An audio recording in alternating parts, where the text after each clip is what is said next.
તો બંગાળની viral recipe જે મોદી સાહેબે ખાધી તે પણ વાયરલ થઈ ગઈ છે. જાલમુડીની રેસીપી શેર કરીશું. તો બંગાળનો સ્ટ્રીટ ફૂડની જાલમુડી. તો આ જાલમુડીનો ટેસ્ટ એકદમ યુનિક અને ડિફરન્ટ હોય છે આપણી ભેલ કરતાં પણ. હાય ફ્રેન્ડ્સ, આજે હું શેર કરીશ તમારી સાથે બંગાળની ફેમસ જાલમુડીની રેસીપી, જે આપણે મોદી સાહેબે ખાધી હતી એ જાલમુડીની રેસીપી. તો આગળ આપણે વઘાર્યા વગરના મમરા લઈ લીધા છે એક બાઉલ.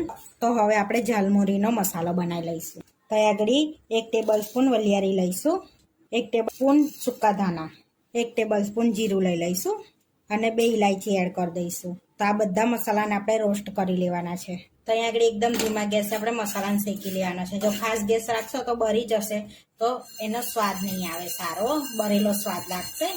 એટલા માટે એ ધીમા તાપે સ્મેલ આવે ને ત્યાં સુધી આપણે શેકી લઈશું એને.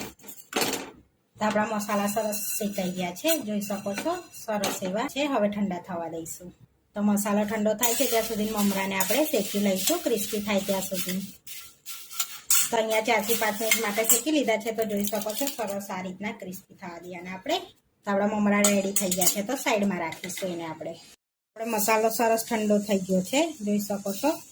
તો હવે આપણે પીસી લઈશું. તો ઇલાયચીને આપણે ખોલી લઈશું, દાણા કાઢી લઈશું એના. હવે મિક્સરના બાઉલમાં એડ કરી દઈશું મસાલો આપણે. હવે 1 ટેબલ સ્પૂન ચાટ મસાલો એડ કરીશું આપણે. હવે અડધી ટેબલ સ્પૂન સંચર એડ કરીશું. એમાંય થોડુંક ઓછું મીઠું એડ કરીશું. હવે આ બધું આપણે પીસી લેવાનું છે.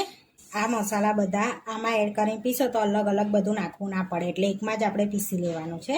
તો આપણે પીસી લીધો છે મસાલાને. હવે એક બાઉલમાં કાઢી લઈશું મસાલો. તો આ મસાલો તમે સેન્ડવિચમાં યા ફરી પણ ભેલ બનાવો ને એમાં પણ યુઝ કરી શકાય છે. તો આપણે મસાલો રેડી છે, અને ભાજા મસાલો કહેવાય છે. તો અહીંયા આગળ બધા આપણે ઇન્ગ્રીડિયન્ટ જોઈ લઈશું. તો અહીંયા આગળ કોપરું લીધું છે. અહીંયા જે મસાલો બનાવે કાચી કેરી, ડાળિયા, બાફેલા બટાકા, બાફેલા ચણા, ડુંગળી, લીલા મરચાં, લીંબુ અને તરેલા સિંગદાણા અને સરસોનું તેલ. એ મેન ઇન્ગ્રીડિયન્ટ્સ મેન છે સરસોનું તેલ. તો અહીંયા આગળ ટામેટા લીધા છે, કાકડી, મિક્સ ચવાનું, ચણાની દાળ, ચણાચોર ગરમ, ઝીણી સેવ ને આલુ સેવ. અહીંયા મેં આલુ સેવ પણ એડ કરું છું. આપણે આગળ મમરાને શેકી લીધા હતા સરસ એવા. હવે એડ કરીશું ચણાચોર ગરમ, મિક્સ ચવાનું, ચણાની દાળ અને આલુ સેવ. તમારે સ્કીપ કર્યું હોય તો સ્કીપ કરી લેજો. તો અહીંયા મસાલાવાળા લીલા વટાણા એડ કરીશું. તમે થોડાક એડ કરીશું ડાળિયા, તમે ચણા પણ લઈ શકો છો, તરેલા સિંગદાણા. તો અહીં આગળ બાફેલા ચણા લીધા છે મેં, બાફેલા બટાકા, તો ઝીણા સમારેલા બટાકા લીધા છે, કાપી લીધા છે.